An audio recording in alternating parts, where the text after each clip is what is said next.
Hey, y'all. This is episode 129 of C Chats, and I have a problem. Libby, Samantha, I need your help. What? Can y'all sell my stuff? I got stuff to sell. I got a bag of this and a box of that, and I really need your help. We can't go anywhere without hearing that. Nowhere. I can't walk down. I can't walk in my neighborhood without hearing that. Hey, I got a bag of stuff. Hey, do you sell? Oh, you sell online? Oh, I got stuff for you. So, and how about the poor, I can't think of her name now. Hopefully y'all remember. She's in our community and they're leaving stuff at her door, back door of her brick and mortar. Yes. Just leaving stuff. Oh, in the rain, in the elements. In the rain. Everybody wants you to sell their stuff. So my question for you, if you're going to sell my stuff, if I'm going to sell your stuff, do we need an agreement or can I just take your stuff? I mean, you're a friend, family. Like, should I just take it? You know what? I got this. Yeah, you're my good friend. I got this. I wish I had a red flag. Yeah, look at you. I wish I had a red flag. Like, no. So what do I need? Well, first of all, I just want to announce that I don't sell consignment anymore because you're the reseller showdown champion. I'm a champion now, so I'm new chapter of my life, really. I'm almost a reseller showdown champion. So close. Too, almost. Oh, I got that blur thing on again, but I got an almost too. Woohoo! So if y'all missed it, you got to head over to I'd Flip That's YouTube page because it's on there. We were a guest of the game show a few weeks back, and Samantha was the champion, my friend. Ooh. Yes, we bow down to Samantha. She came in and she showed us how it goes. And I'm going to link that up in the comments here. So if you want to link and watch the show, subscribe to their channel, the I'd Flip That channel with Joe and Nicole. Definitely worth your time and energy. 100%. Yes. So many great guests. And the commercials. I'm just there for the commercials. Are hilarious. They are hilarious. They're so funny. Love it. And one more plug for them because I just love them so much. They will be at Boss in October. And they're going to do a live reseller showdown.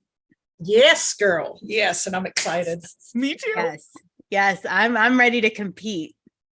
And you're always ready to compete. That's true. I'm just going to be ready with my kazoo as an audience member. Samantha's going to take us down. She's going to take us down. No, seriously, go watch those. You will not be disappointed if you go watch some of those shows because they are fun. This is probably one of the funnest couples in the reselling world in my book. 100%. Yes. Yeah, for sure. But I wonder what they're they listening, do. And then you're really not that great. Don't let it go to your heads. You guys are like, okay. I wonder if Joe and Nicole do any consignment. I know they're resellers, and the beautiful thing about Consignment Chats is we're for everyone. We always say we're not for everyone, and we're not for everyone. We are for any collaborative reseller. There is that little disclaimer on there. If you're not interested in collaborating, you're not a team player, we might not be for you. Bye-bye. But if you're a collaborative reseller, better group somewhere, I'm sure you are.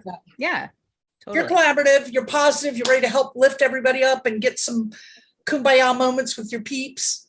Come on, we're here for you. Yeah. So because a lot of people, because we are Consignment Chats, because there just wasn't a lot out there, and that's a lot of what we do, but we're not just consignment.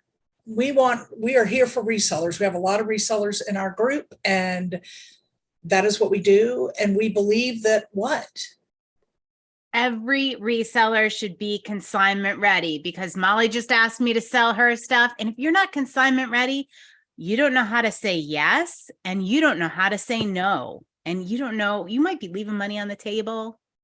You might be saying yes to the wrong items. You might be making a whole boatload of mistakes when somebody comes up to you and asks you that question.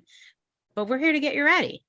We're here to get you ready. Because I think the most important thing is that when somebody comes up like me and asks you to sell my stuff, because we're best friends and you should just do it. What are you guys going to make me do? You're going to say, got your back, Molly, hand it over. I'm going to say, I'm going to go through the agreement with you, and I'm going to use our agreement. We have a sample one on our website, but we're going to talk a little bit about that now. So you have that in your reseller toolbox and you are ready. I'm going to go through the agreement and tell you exactly how things work. And then you can decide if your items fit that criteria and if you're happy with the terms. Yep. All right. I like this. Everything's out front in the open. Yeah. You're either for me or you're not. And y'all, before we get into breaking this down, because I know we're gonna, just remember that, yes, most importantly, you want that for friends and family. Most importantly. Yeah. Yes. Yeah. You might think there's that comfort zone there. Like, oh, it's not a big deal. It's my brother. It's cool. It's whatever. But they need to know what's going on. And yeah, you just have to be upfront with that stuff, because later on something will come up or something will happen and there will be confusion there because it wasn't clear in the beginning. And you don't want that with friends and family. You definitely at don't. all. You know what the other thing I discovered was that I didn't know this for the first many years I was in business, was taking that and like being proud of that agreement and going through it with somebody. Like, I'm going to use my mom as an example. Yes, my mom has an agreement. And yes, I have gone through it with her. But the results of that weren't that she was worried about the terms or anything like that. But she is now able to tell her friends that ask. Yes. And she understands totally how it works. So it's like she's going out and doing my recruiting and advertising and all of that good stuff. I didn't even think about that aspect. Yeah. Yes. I didn't realize it for many years. I was always like, oh, here's our agreement. Would you take a look at it? Like, I was using a total wrong approach. Yeah. Mm-hmm. Well, and I think we've talked about this with things before. The other thing is when you have that, you then are more professional and they then respect you and your business more than if you just took their yard bag full of stuff and walked away with it. Yeah, definitely. So you're setting up long-term respect, which you need. So, Absolutely. all right, let's break this down. All right. Let's go, friends. All right. So our agreement, somebody comes up to you and they want to consign. What do you need in your agreement? I think the first thing people usually decide on is that percentage. I think that's really important, right? What percentage are you going to earn? Notice I said earn, not take. Yes. If somebody says, oh, you take 60%, immediately correct them and say, no, we earn 60% or whatever your percentage is. Never let somebody use that terminology, and especially don't use it yourself. Yeah, so you decide on the percentage. I'll tell you what I do in my business. It's 50%. It's a 60%. We earn as Conchi Consignment 60% of the sale of the item. Family, friends, colleagues. So by colleagues, I mean other online sellers, because they do a lot of consignment with me, is 50%. So I have two different rates I kind of go with, and that is flat. The value of the item does not matter. That is the percentage, flat. You can do tiered, you can get fancy. But how about you, Samantha? Yeah, I do 50-50 across the board. The less I have to keep track of, the better. 50-50 for everybody. Yeah, I think keeping it simple, especially in the beginning, is really like, don't get too fancy. It's just going to add more time and energy onto your consignment process. So know what your percentage is. Now, what kind of things, let's break that down for a second. What kind of things, ladies, do you think it's important for somebody new to consignment to think through in their minds as they're trying to determine their percentage? Because as we know, there's a lot of different percentages out there in the consignment world. It's easier to start high and go low. It's very difficult. It's not impossible by any means to up your consignment percentage. So I would start on the higher end. And if you have to adjust what you earn due to whatever kind of factors, competition, whatever, you can always adjust. You can adjust down more easily than you can adjust up. So that's one. And the one thing I see people getting into it doing, and I just want to cry. They are doing it as a favor. Oh, yeah. You are running a business. Have that mindset from the beginning. You are in this. If you can't, you're not doing somebody a favor. You're providing a service for them, and it's a paid service. This consignment, right? Do not go in with the mindset that you are doing somebody a favor, because you will not set your percentage high enough. You will end up just not being able to sustain your business. And I've seen quite a few people go out of business this way, where they're just, oh, well, I feel bad charging this much. Well, are you going to feel worse when you're out of business? I mean, not to sound harsh. I know that sounds harsh, but yeah, if it's not sustainable, just like the fundraising that you preach, it has to be sustainable. Otherwise, you're not helping anybody. Yeah. Well, so if I earn 20%, is that sustainable? Like, what kind of things do I have to think about? Like, so you have to think about the fees and your shipping costs as well. And every single business is different. Even if you are a reseller and don't do consignment, you still have to think about, are you going to charge for shipping? Are you going to do free shipping? Are you building it into your prices? The way that you build things into your prices to make up for fees and to make up for different platforms. I know a lot of people that they'll have one price on eBay and then they'll up it for Poshmark. You have to do the same thing when you're thinking about your percentage. You have to account for anything that you're including. You need to up that percent a little bit then, so that you can cover those overhead costs and still leave meat on the bones. Yeah. Like, what square footage does it take? Do you have to have a storage unit? If you're brick and mortar, what does your overhead look like? Are you going to be able to, support all of that? I mean, there's a lot that you should be calculating into that percentage. It is not cheap. It is not cheap to do consignment and resell. You're putting a lot of time and energy into that. Yeah. Wow. Yeah, there's a lot to think about for sure. And I think, Samantha, like you're saying, the different platforms, obviously, when you're doing the math, go with the one that takes the highest percentage and use that as your base. That way you know you've covered it. Yeah. Yep. So that naturally leads into the second most important. I think these two vie for top spot. What type of items are you willing to take? You need to know that ahead of time. Yes, because I don't take furniture. If it is given to me, or I find something on the side of the road and I know I can flip it quick, I will make that choice personally. But for consignment, I do not take large items, because I don't want to ship them.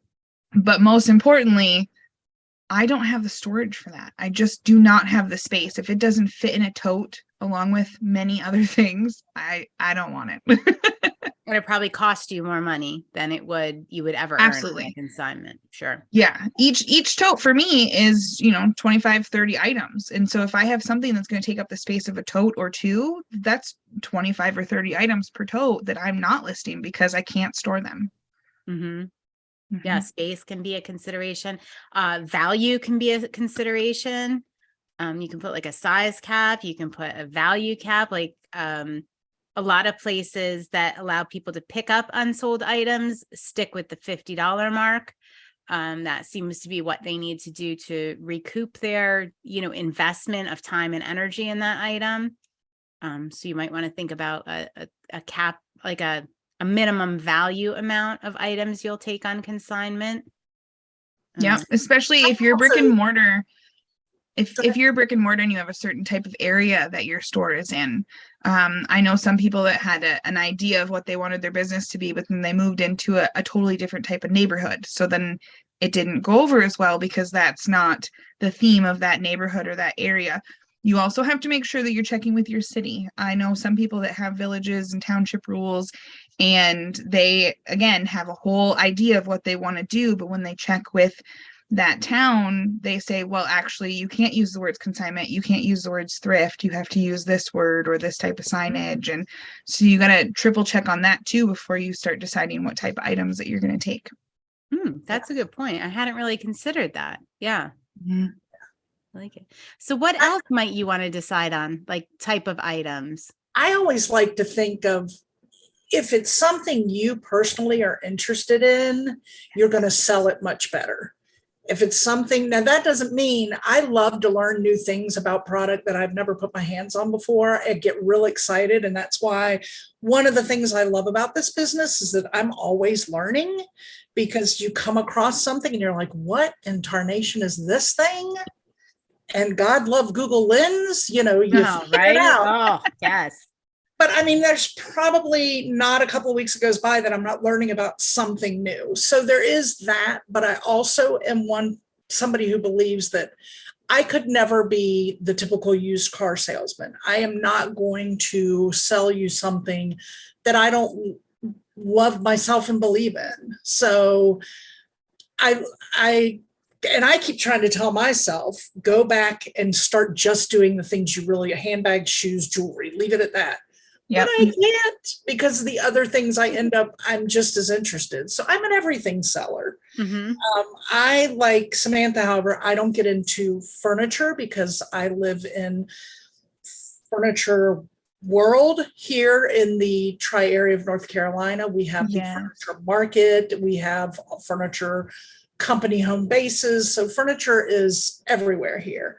So I really don't get into furniture. Plus it's storage for me too. But I think I love to see people with their niches. Let me put my pinky out. Their niches. I just think it's really cool. Like those that do vintage only, or I don't know, I just think it's really, really cool to see somebody love a niche and know it inside out. Mm-hmm. So, but don't sell something you don't love, because you're not going to enjoy it. You won't. That's how you end up with money mountains or back rooms full of unprocessed inventory, because I'll do that tomorrow. No, I'll do that tomorrow. Actually, these shoes came in. These are way cooler. So I'll do those tomorrow. And I'm going to do these shoes right now. And there are other reasons why you wind up with those money mountains, but yeah, that can happen too.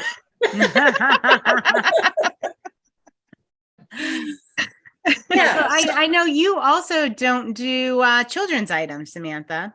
I mean, and that's the beauty of consignment. Like, know what you're going to take. Like, you set the parameters. I have this bag of kids' clothes. Can you sell this for me? What would you say to me? I'm sorry, I don't take those. I mean, it's as simple as that. I just say no. I've had people that have yelled and berated me for not doing it. It did come at a fortunate time that I announced that I was not taking children's items, and the only other consignment within 100 miles of me was children's. They announced that they were closing like the following week. So it was unfortunate timing. There were some very upset community members, but I stuck to my guns, and I'm sorry, it doesn't bring me joy to list children's items. I wouldn't do it justice. I don't enjoy it. And there you have it. Haven't had any issues. I'm still happy. There you have it. Your niche is electronics. You can just do electronics. If you live in a small space and you just want to do jewelry, you put the call out for just jewelry. Like it's that simple, knowing what you are willing to do and what you aren't willing to do. I'm a sucker, do it all. I'm an everything seller. I probably will always be that way because I love it. I enjoy it. And I don't have many limitations. She does it all. She sells stuff right off her kitchen floor. It's out. Yeah, that's right. Literally the kitchen floor I'm trying to sell now. That kitchen floor she's actually trying to sell right now. Yes, that is very true. I could put you into a nice pergo today. Right. Just visit Consignment eBay store. Oh my gosh. Oh boy. All right. So we've got all these items. We've decided that Samantha, you're going to sell my child's Oshkosh. Oh no, you're not. Ask Libby. She might do it. Libby does everything. Libby will do anything. And we've agreed that you're going to you like my items, you approve of them, you're going to take them. But I want them back. How long are you going to try to sell them? What you going to do with them? First of all, I don't give things back. So that would be one of those terms that I would go over right up front. Yeah. So for me, I take items and I will do my very best to sell them and do whatever I can on whatever platform they fit on for 6 months. And then after 6 months, I will either auction them, most of the time, auction them in my Facebook auction group that I have, or I will donate them. And that's it. I very rarely will give someone an option that they can pick things back up. If it is a higher end piece or something that was very unique, yes. But I had someone that they dropped off, I don't even remember what it was, but nothing special. And they wanted all of it back afterwards. And I said, they'd already dropped it off. They'd already read my terms. They'd already everything. And it was about a week or two later.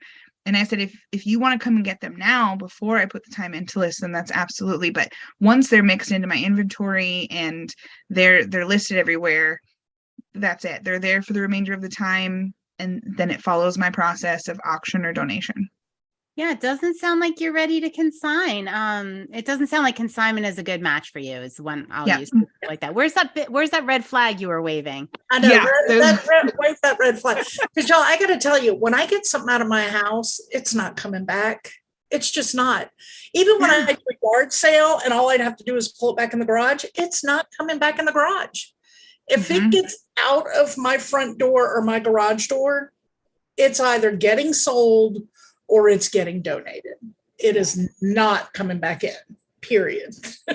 Yeah. So I don't ever really understand I'd like to consign it and pick it up. If it doesn't sell, I don't really understand that process. I think part of it might be a trust thing. Like once you build that relationship, they forget about it. But yeah, I'm not one that wants it back. And I think it is a red flag because they're probably not ready to consign and part with that item if they want it back. And we're not talking about those high-end unique items now. We're talking about like our everyday consignments, but it's definitely a red flag if they want that back. Because then to part with it. Yeah, they're just not ready. And then if it doesn't sell, or if it sells but it's a price lower than what they thought, like there's just so many more things that could come up after this because they were still attached to the item. The true consigners that you want are the people that, well, I was going to take all this stuff to Goodwill, but if you want to consign it, and try to sell it, that would be even better because they're done with their items. They just see that you might be able to make them a couple bucks. Perfect. Sure. You're going to blow their mind. You're going to make them more money than they thought, and they're going to keep bringing you their stuff. Yeah. Or they might not have any interest in them. I'm always shocked at how many people are not interested in the money. They want their items to have a new home. They want them to go to somebody that would appreciate them. Not everybody, but there are a significant amount of people that are, money is not their primary motivation for consigning items. I thought that was kind of cool. But for me, it is. So when do I get my money? I want my money now. Pay me now. You just so I do my expiration. My expiration date is 60 days for items. Because I said Samantha's is 6 months, mine is 60 days. People run the gamut with how their business works and what they do. But think about your space and how that might work for you. And then what happens after your 60 days? Yeah, but I just gave you my handbag and I saw that it sold and I want my money. Pay me. So we do something super easy with Consign Cloud. People can log onto the portal and see what their balance is and request a payout at any time. Generally, how I have my contract set up is I will automatically send your payment. They let me know how they want their payment sent. I will automatically send that when your items expire. If you need an interim payment, meaning you just sold your handbag and you want the cash for it, you will message me. I will charge you $1 fee and you can get an interim payment however you want. It's that simple. It's just automated. They don't really need to do any back and forth. Most people, it's very rare that I get somebody requesting a payment before I automatically send it for their expiration date. It does happen, but that's fine. So now you mentioned fees. That made me think I don't currently charge any fees for anything, but I've always been very upfront on this is my process, or hey, I'm going to change my process. So anything new that you bring on consignment or any new consigners, this is the new process. So I've never really had a lot of issue, but that is one way that some people may transition is, I used to let people pick up all the time. They could pick up every week all their stuff that was not, it was expired or didn't sell.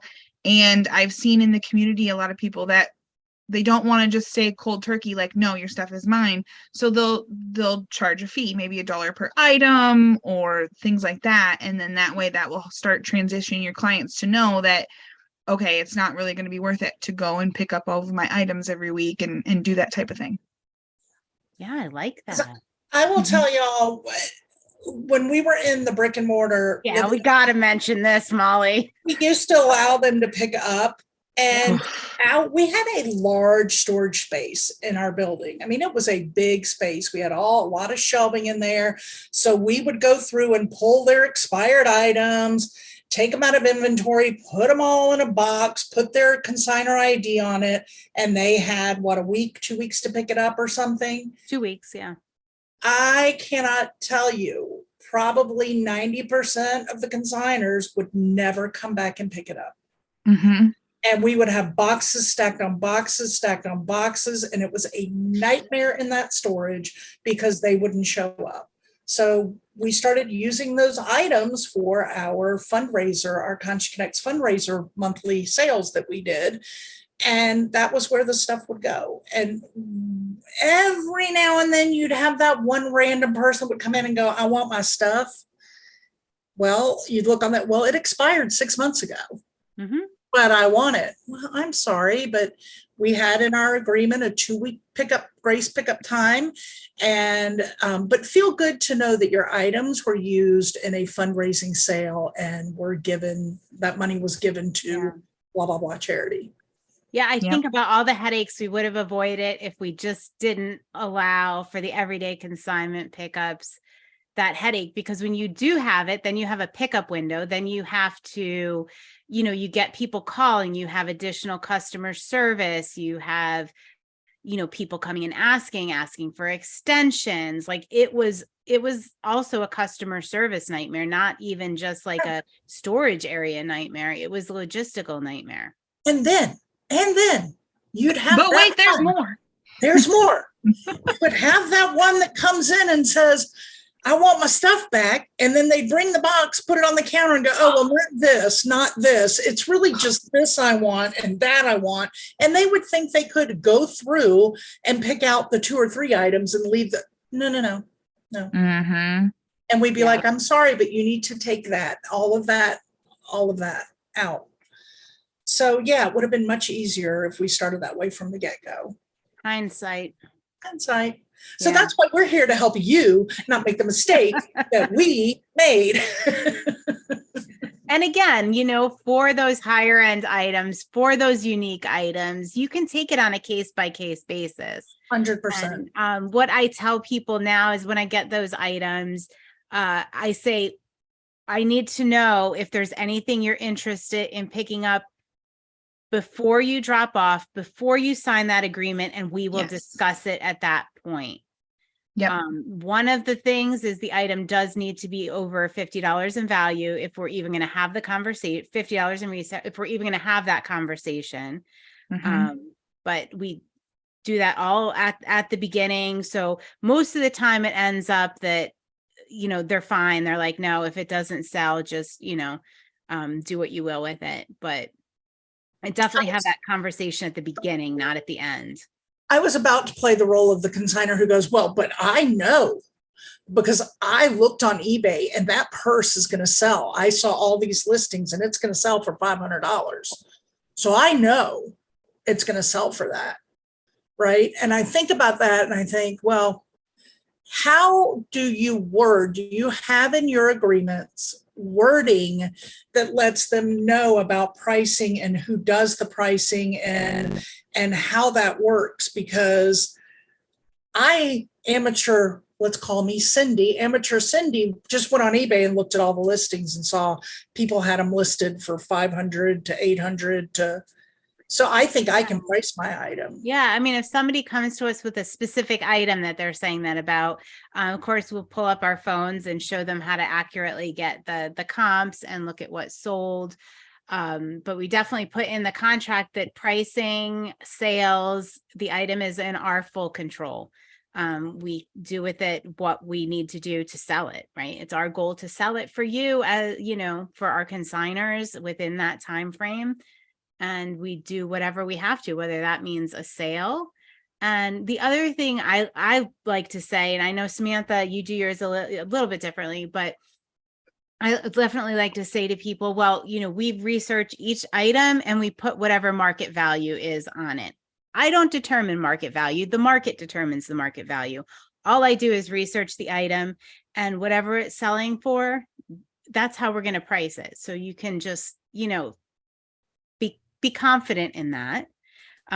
If they're like a little hesitant, say start with one, you know, something I say to people all the time is, you know, they're doing an estate and I say, well, start with one segment of items. Is that your crystal? Mhm. Is that your collectibles? Is that your, you know, the clothing? Just give me like one small section, see if you like what we do, see if it's going to work for you, and then we can talk about the rest of it. Yep. Yeah.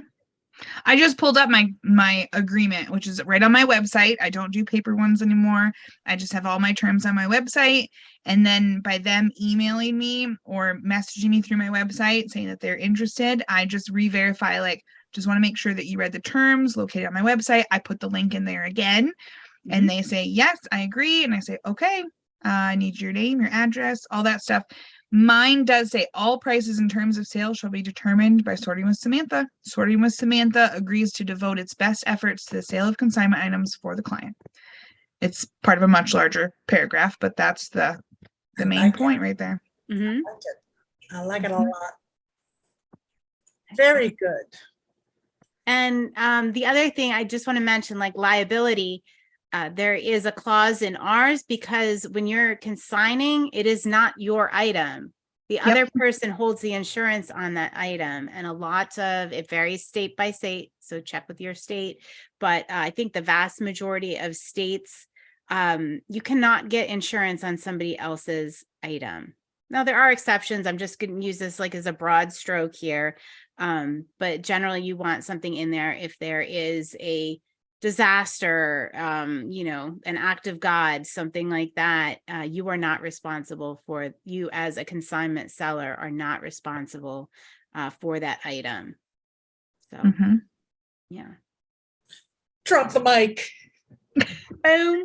Mic drop. Mic drop. And again, we have samples. We have a sample available. I'm always open to giving people my website, sortingwithsamantha.com. Go look at mine.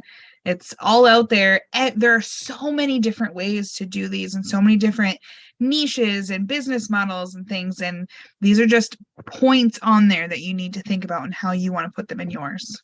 Yes. Yes, absolutely. And then download the free one from consignmentchats.com and use that as your template, you know. Go ahead, mark it up, modify it, make it work for your business, and be consignment ready. Just have it in the back of your car. I do. Pass it out at Thanksgiving. I have. Yeah. You thought we were having turkey, didn't you? keep copies on you at all times. It's like hand sanitizer, consignment agreement. It all goes together.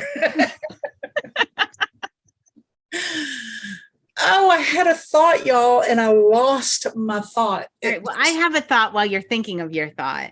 Okay. Oh, so many thoughts. So agreements, we specifically use that word agreement. It is, think of your agreement as like a handshake between two people. And you can have, there is a time and a place for like a very legal contract, but I really encourage people to think about having an agreement that you can read that is in plain terms. And what you are doing is just being proud of your business and telling people what you do. I really say, you know, it's okay to have that, you know, legal document if that's what makes you comfortable, but what you go through with somebody so they can repeat it to somebody else should be in everyday simple terms so they understand it. You don't want like a, you know, a stack that people have to sign every page and they don't know what they're signing. I think we've all been there. We've all done that, you know, at some point in our life, whether it's buying a house and, you know, it's almost impossible to read everything. Yes. Don't be that person. And you want to be able to explain it. I remember like little 20-year-old me printed off a thing off whatever website, and I just put in my name of my business in there and was like, boom, there we go. And then the first person I went to hand it to, they were like, well, what does line 3 mean? And I'm like, I think that means yeah, don't do that. Be able to explain everything in there and know exactly what you're doing with confidence. Yeah. Wow. Now you've got it, y'all. It goes in that toolbox, that reseller toolbox, or if you're thinking about opening an actual consignment business, we've helped you with that part. It's all ready to go. I want to point out, if you feel like, if you're unsure, like I tend to be, I'm a second guesser. I'm a backup guesser. I guess myself 1,000 times. And you want help. You want to walk through it. You want 1-on-3, or as Samantha says, you could just do 1-on-1 with me. Help. We do have Patreon levels that you can go to and sign up for, that would allow, that then allows us to consult you and help you through some of that. If you are somebody like me who likes to bounce off ideas and really walk through these things together. Yeah, I emailed mine to you guys when I was first switching over before I went full time. I was trying to make it easier to understand, and yeah, it definitely helped to be able to bounce it back and forth. Yeah. Then you've got the clear-cut important things done in a client-friendly, easy to understand way. Yep. All right, gosh, y'all, we're living up to our tagline. Every reseller should be consignment ready. Yes, every reseller should also like this video and subscribe and hit the bell notification and all those things underneath. Leave us a comment. I love reading the comments. So please, isn't it fun? Leave us a comment. Go back and watch other videos. Leave us more comments. Tell us what you like, what you don't like, what you want to hear about, all the things. Do it now, right now. Do it. Yep. Right now. All right, y'all. I got my cup ready, and since we're talking niches today, I'm gonna say goodbye with pinky out. All right. Well, I still use the word niche, so I'm gonna keep my pinky down. All right. Until next time, y'all. Cheers. Thanks for joining Libby, Molly, and Samantha, the ladies of Consignment Chats, as we build a resourceful community of collaborative resellers. Find all the ways to connect with us on consignmentchats.com. Episodes are available on YouTube and anywhere you get your podcasts. In addition, join our free private Facebook community.